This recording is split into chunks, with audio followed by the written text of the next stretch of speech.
DG TV, une chaîne Wint pour la cause de Christ. Mafuta ya sika, mafuta ya sika, mafuta ya sika.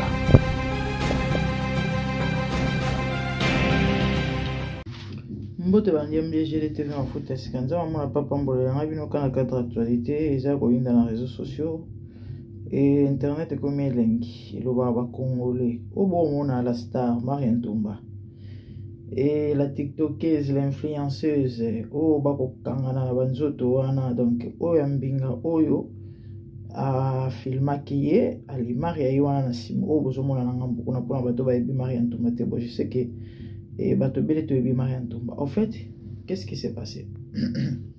Maria akende kosomba biloko na ye na Chine, voilà.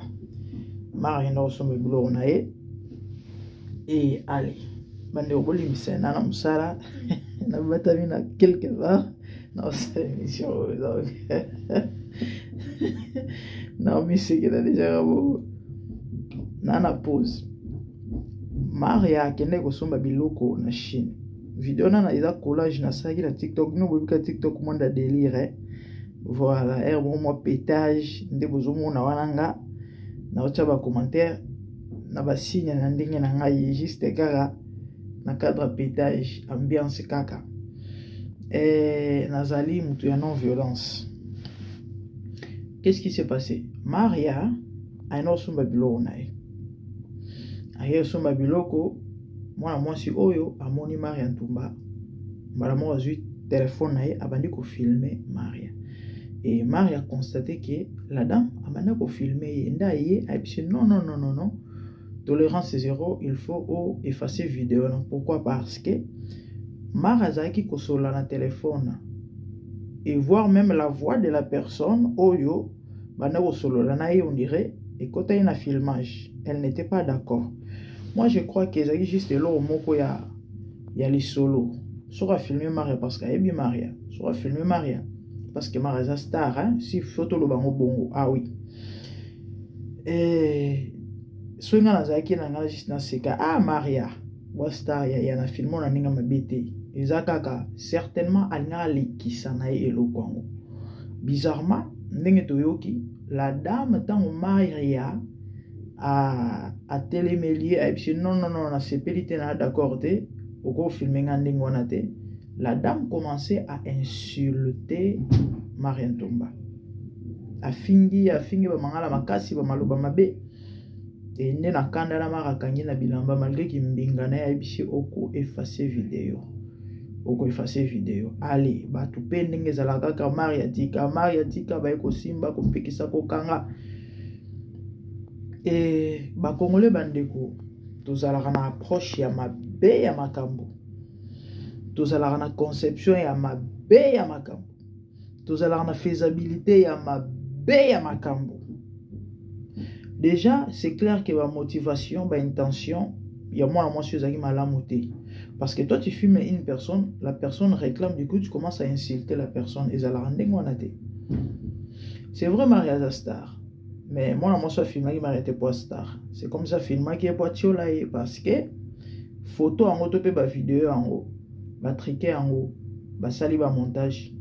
Et tellement, apparemment, elle n'était pas maquillée, elle a une filtre, elle a un filtre, et du coup, balobi que non, elle a une mabe, elle a zombie, et photo en haut, bandeko, vidéo en haut, bato, salish, Photoshop, triqué en haut, monter en haut, voilà, mabe, et moussou na moni batie Maria libandi, souke bandel na katkata mutu. Bon, c'est vrai, liboso, azan basuke rolongo, bino boyebi babilo, bana basi bachaka chaka, oh, apparemment sur ba col so banini elongola bato basuki na bambunju wana. Moi j'utilise pas ça donc je sais pas trop et katara basuki bon so pe basuki za ya kokata na liboso ndenge balobi et bato sikotango basali ba montage ba CMC yango ba graver yango na ba image. Pourquoi Congolais azala na ba méchanceté gratuite nde lo sali que communauté na biso kufa yango même na ba domaine o sudi politique qui soki nene politique kozala babenga ngonini opposant eza synonyme kozala ennemi te ya mutu o aza na pouvoir bato baza na pouvoir. Au contraire baza adversaire. Nous sommes des adversaires. Ceux qui ont FCC, la Moka, ceux qui ont Sotuka, ceux qui ont Nguluma, on est des adversaires. L'adversité, ceux qui n'ont nini. Et ils ont été en compétition, ils ont été en match de football. Maintenant, il faut avec sa compétence. Makasinae, de quoi il est capable. Mais malheureusement, ils sont au Congo. Et même adversité comme ça, tu commences à inimitié, qui est ennemi. Et pourtant, tu as soit congolais, il faut comme tout Congo. C'est tout à fait normal, tous en avez divergence, c'est tout à fait normal, tous en avez opinion, c'est tout à fait normal. Tous supporter, bah marambo mon côté. Mais ça, il y a un problème en Congo, c'est que to komisi nyonso na éviter tu n'auras expliquer les Cameroun certainement pour comprendre. Donc na place il y a motema mabete il y a qui ennemi il y a méchanceté ennemi bato politique ndenge moko et bato ya Katumbi et autres ina bato IDP et comment ya kolukana donc na couture na couloir na kidi bana leo na bomio mais non il faut maramususu la pauvre c'est vrai mutunyo sotaza obligé à la fin ya maria mais pourquoi ko yina mutu ngai lo ne elekelanga to peka misanga yangwana balobi to za la fin mais pourquoi il faut yina c'est ça le problème moi na ya bato ana vina yana maramuna ezala malamu ezala mabe elle fait sa vie si ko bino du coup bokomi je sais pas mité mes bébés en fait c'est que moi j'ai constaté qu'on la zaka ce mutazo émergé na maramuna zo sala ezala dans les bêtises ezala dans les biens ezala nyonso du coup eboti motema mabe pa bato mususu pourquoi parce que azoko émerger pourquoi parce que ana visibilité parce que aza bien na oazo sala to pe azo se retrouver bato bazo apprécier bato bazo assister bazo soutenir bazo supporter moi qui vous parle nazana nzela okana oleka mingi batata batelemisa ngai oka mama to ebio félicitations pour le conseil parce que na TikTok naza influente par rapport à YouTube. Mais par contre, bana basi ebele, ba mame ebele so ba moninga il babudaka, elle boude sans raison. O ka bakangi kangi bilongi o. Mais je vous ai fait quoi? Toela nini? Na finga motote, na pia juste ba conseil. Il y a des gens qui se retrouvent qui apprécient. Na lobité que il faut oser à la fin na ngato et o koma na ebité soki nani na ngai mais attends, tu me connais naza congolaise. Oyebi musala na salaka, il y a ma BPT. Tu peux pas dire bonjour? Ok, il n'y a pas de souci. Netio, au copia mutombo tété. Parce que moi je te connais pas. Si on a bio, bien sûr que je te dirai bonjour. Mais na bio, toi tu me connais. Ce qu'on a place peut-être au colo, au pesamboté. Toi tu boudes la personne. Ba mauvais comportement, ba mauvaise habitude tous à la ranango. Il y a ma besoin tina, ba jalousie mal placée, ba méchanceté gratuite. Au fait, ezaka passe ezaka mariango bomoni. C'est un peu compliqué hein.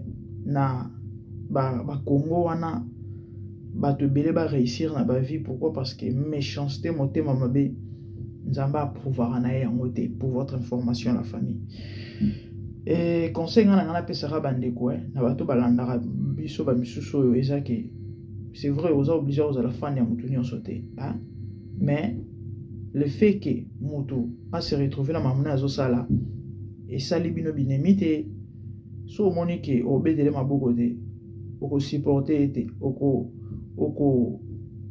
sepela na yete le kanzela na yo vita vi na kwa na yo tika na ndenge na yo oko yina ye po asali onini au contraire lorsque vous détestez les gens des places penzamba ya opesa ba coup de pouce pour votre information la Bible dit Dieu vit que Léa n'était pas aimée et elle le renda féconde. Nzamba comme ça qu'il est féconde. Pourquoi? Kaka parce qu'elle n'était pas aimée. Donc, pour votre information, lorsque vous détestez les gens, lorsque vous haïssez les gens, gratuitement comme ça, sans raison, à saluer le côté, boyebake, nzambe na likolo arozala pour yote. Au contraire, nzambe arozala pour la personne. Pourquoi? Parce que c'est un Dieu juste. A mon amitema, a que cette personne n'a rien fait. Poyo, o jalousie. Et yeba que lorsque tu jalouses une personne, et quand il va porter, ah oui, bah l'obito à la fin de mon tenir sommet, soit monique, ou s'intéresser à la mambo moutouté, passe ton chemin. Et si quand on médite les mabe, qu'on souhaite les mabe, kofinga ye kolobane mabe parce que ba congolais to za mbango na kofinga batu sans raison batu be ba s'acharner sur cette fille sans raison so aza impolitesse na ye ezalara ezaye et puis azara impoli na batu nyonso taza impoli na bato balukela ba problème nga mara yo ko manke nga pona sali nini si chamba kola na tongo la muki abano finga ngai e banana ndenge nini soki yo lukele makambo neta za impoli ako manke au respect. Donc mutu na vie na ye na ndenge na ye mutu na ne ba kolisela ye mutu na ba éducation na ye mais est-il que botika ba doit vivre ba vie na bango ya malamu te. Elle a droit de se fâcher. Ah oui, tout le monde a même na ba mindele ba star ba mindele na ba nzela ba boya ba caméra so ça les force nga aussi les gars et bien ba porter ba plainte so ba balancer ba micro ba balancer ba caméra ya bato bah oui azana droit yo filmer na lo yengete sans permission et puis du coup tu commences à m'insulter bande kota binomoko tout ça bato et qui te côté et du coup il est dans les réseaux sociaux et beti mari en Chine et ba Chine ba tuna so ba binga bomba nani ba to Poutine ba siliki parce que ye ba binga Poutine azami beaucoup que Dieu nous aide, que Dieu nous aide. La famille, abonnez-vous à ce facile, j'ai été car moi c'est la grande dame. Activez la cloche, partagez. Bisous à un conseil pour l'analyse.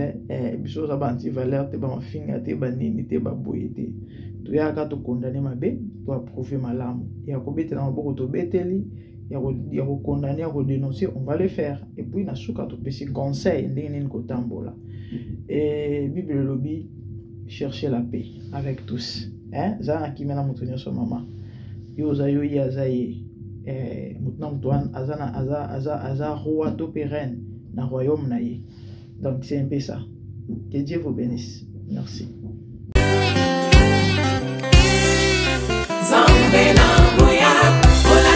Kembo vanzina bo santu ozinga mina bangelo bakoye mela kayo tongo pe popa zambe na ngoya olati kembo vanzina bo santu ozinga mina bangelo bakoye mela kayo tongo pe popa. MDG TV, une chaîne Went pour la cause de Christ. Mafuta ya sika, mafuta ya sika, mafuta ya sika.